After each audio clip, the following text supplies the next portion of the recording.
দই কাতলা রেসিপিটা তোমরা অনেকেই কমেন্টে ও মেসেজে জানতে চেয়েছিলে, আর তোমাদের আবদার তো আমাকে রাখতেই হবে। চলো কি কি আছে দেখে নিই। তেজপাতা, গরম মশলা, কাঁচা লঙ্কা বাটা, আদা বাটা, পেঁয়াজ বাটা, রসুন বাটা, টক দই আর চারমগজ একসঙ্গে বেটেছি, চিনি, লঙ্কা আর নুন পরিমাণ মতো। তো প্রথমে তেল গরম হয়ে সেখানে চিনি দিলাম, গরম মশলা তেজপাতা ফোড়ন দিলাম, পেঁয়াজটাকে খুব ভালোভাবে একটু নেড়ে নিয়ে তারপরে রসুন বাটা ওখানে দিয়ে আবার ওটা ভালোভাবে নাড়লাম।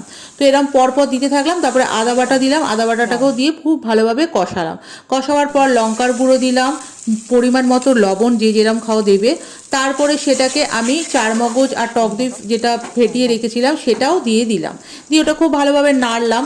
নাড়ার পর আমি ওখানে কাঁচা লঙ্কা, চিড়ে রাখা কাঁচা লঙ্কা, চিনি এগুলো দিয়ে আবার একটু ভালোভাবে নাড়লাম। তারপরে ভেজে রাখা যে মাছগুলো ছিল সেইগুলো আমি ওখানে মানে দই মধ্যে ওগুলোকে দিতে রাখলাম, দিয়ে এটা খুব ভালোভাবে কষালাম। কষাবার পর বাটি দেওয়া জলটা কিন্তু কেউ মিস করবে, ওটা কিন্তু টেস্ট আনে।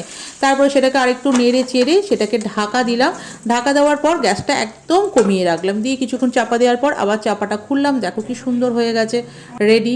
তারপরে আমি সেটাকে খুব ভালোভাবে রেডি টু সার্ভ করবো। ভালোভাবে দেখো কালারটা খালো দেখো। আর তোমাদের আবদার আমাকে রাখতেই হবে, কারণ তোমাদের জন্যই কিন্তু রুমাদে লাহা আজ যেখানে আছে, শুধুমাত্র তোমাদের ভালোবাসার জন্য। তোমরা এভাবেই আমার প্রত্যেকটা কাজকে ভালোবাসা দিতে থাকো, আমিও নতুন নতুন অনেক কিছু তোমাদের জন্য প্রেজেন্ট করতে থাকি। তো টাটা।